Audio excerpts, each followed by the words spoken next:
అందరికీ నమస్కారం అండి. ఆంజనేయ స్వామికి ఎంతో ప్రత్యేకత ఉంది.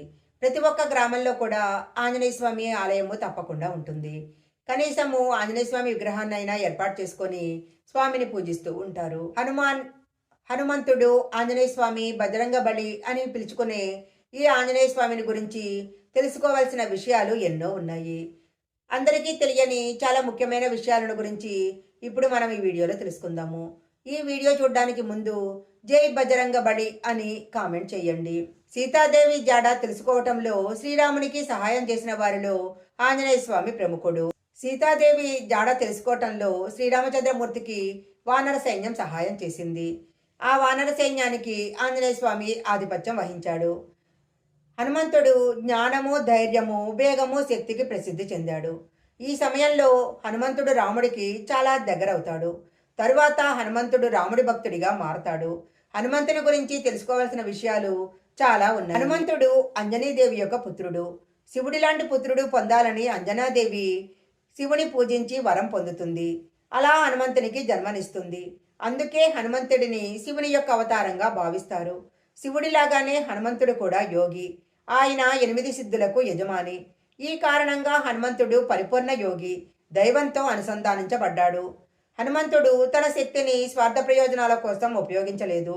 ఎప్పుడూ కూడా రాముడిని సేవిస్తూ ఉండిపోయాడు. హనుమంతుడి నుంచి సూర్యదేవుడిని రక్షించటానికి ఇంద్రుడు తన వజ్రాయుధంతో హనుమంతుడిని కొడతాడు. హనుమంతుడు నొప్పితో మూర్చపోతాడు. తన కుమారుడి యొక్క పరిస్థితికి కోపంతో వాయుదేవుడు విశ్వంలో గాలిని అడ్డుకుంటాడు. ఆ సమయంలో విశ్వ విపత్తుకు భయపడి దేవతల సహాయం కోసము బ్రహ్మను సంప్రదిస్తారు. ఆ సమయంలో హనుమంతుడు రావణుడిని ఓడించటానికి రాముడికి సహాయం అవుతాడని బ్రహ్మకు తెలుసు. అందుకే దేవతలందరూ హనుమంతుడిని, వాయువుని శాంతింపజేయటానికి అనేక ప్రత్యేకమైన వరాలను ఇస్తారు. అయితే హనుమంతుడికి ఒక శాపం కూడా ఉంది. హనుమంతుడు యవ్వనంలో చాలా మొండిగా ఉండేవాడు. అతడు చేసే పనులు ఋషులకు కోపం తెప్పించాయి. మరొకరు గుర్తు చేసే వరకు తన శక్తిని మర్చిపోమ్మని హనుమంతుని శపిస్తారు. చాలా సంవత్సరాల తర్వాత శ్రీరాముడు సీతమ్మ వారిని కనుక్కోవటంలో హనుమంతుడు సహాయం చేసే సమయంలో అతడు తన శక్తుల గురించి తిరిగి తెలుసుకుంటాడు. లంక నుంచి సీతాదేవిని తీసుకురావటానికి అతడు సముద్రం దాటాల్సి వస్తుంది. వానర సైన్యంలో దీని గురించి చర్చలు జరిగినప్పుడు జాంబవంతుడు హనుమంతుడికి అతని యొక్క శక్తిని గుర్తు చేస్తాడు. ఆ సమయంలో హనుమంతుడికి ఉన్న శాపము పోయి తన పరాక్రమము గుర్తుకొస్తుంది.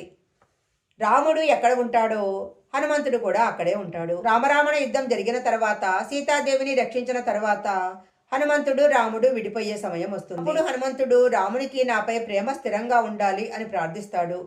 ప్రజలు రాముని గురించి మాట్లాడుతున్నంతసేపు నా గురించి కూడా మాట్లాడాలి అనుకుంటాడు. అదే వరాన్ని శ్రీరాముడిని అడుగుతాడు. అప్పుడు రాముడు హనుమంతునితో రాముడున్నంత వరకు హనుమంతుడు కూడా ఉంటాడని వరం ఇస్తాడు. హనుమంతుడు ఒక ప్రత్యేకమైన సందర్భంలో వివాహం చేసుకున్నప్పటికీ ఎప్పటికీ కూడా భార్యలతో ఉండలేదు. వైవాహిక జీవితాన్ని గడపలేదు. అతడు తన జీవితంలో ఆజన్మ బ్రహ్మచారిగానే కొనసాగాడు. కొన్ని పురాణ గ్రంథాలలో హనుమంతునికి భార్యలు ఉన్నట్టు చెప్పబడినా అతడు వారితో వివాహ జీవితాన్ని గడపలేదు. అందుకే ఆంజనేయ స్వామిని ఆజన్మ బ్రహ్మచారి అంటారు. ఈ వీడియో కనుక మీకు నచ్చినట్లయితే లైక్ చేయండి, షేర్ చేయండి. ఇలాంటి మరిన్ని వీడియోల కోసం మా ఛానల్ సబ్స్క్రైబ్ చేసుకోండి.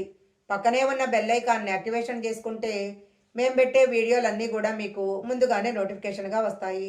మరొక మంచి వీడియోతో మళ్ళీ కలుసుకుందాం.